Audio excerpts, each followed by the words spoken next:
Let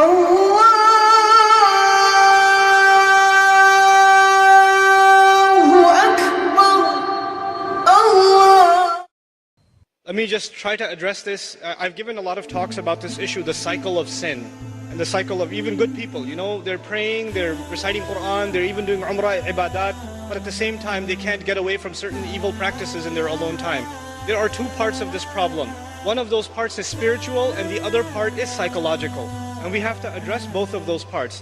Let me start with the psychological only because most of the time when we have these discussions, we don't address the psychological side, we only address the spiritual side. So I'll try to address the psychological side of this a little bit. You have to understand that in psychology, there are triggers. In other words, there are certain situations that make your mind, they release certain chemicals in your brain and they make you want to do some things in certain settings. There are triggers. So for example, for a young man, I'll give a crude example. A young man is watching an action movie and he's watching the movie and he sees a beautiful woman. And as soon as he sees that one scene, his mind gets triggered. And he pauses the movie and watches something far worse.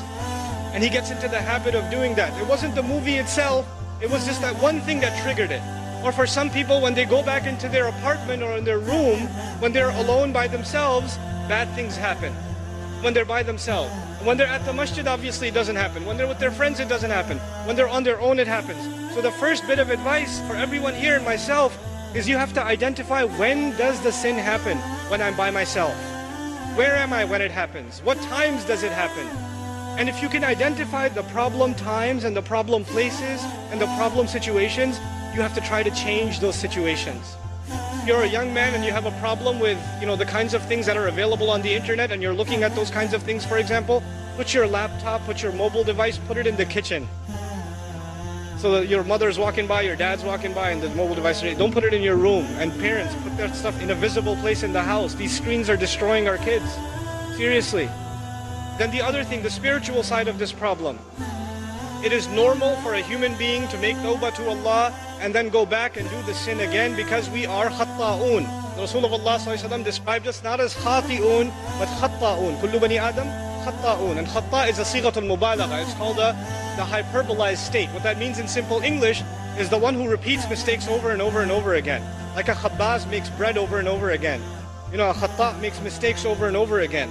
So that will happen. It's inevitable that some sin will occur over and over again. However, if in the back of your mind, the moment you made tawbah, you are already thinking about 3 weeks from now, I'm going to be doing this again anyway. If you're thinking that in the back of your head, then لَيْسَتِ التَّوْبَةِ لِلَّذِينَ يَعْمَلُونَ السَّيِّئَاتِ. Tawbah is not for people who continually do evil deeds. They've already accepted it. Allah says, وَلَمْ يُصِرُّوا عَلَى مَا فَعَلُوا. They don't insist on what they did. In other words, you have to make a serious, verbalized, conscious commitment. This has to stop. Not that one time you cry and you turn to Allah, I'm so sorry, I can't believe I did this, and you don't do it. You have to figure out a way to get away from this entirely, a serious commitment to yourself. And if you can't do it on your own, seek the help of friends. Seek the help of people you trust. I know it's embarrassing sometimes, but we all need counsel and help sometimes. And when you realize that it's been going on for years, and you haven't been able to get out of it, it is time to seek someone else's help. Which is why in the ummah today, psychological and spiritual counseling is so important.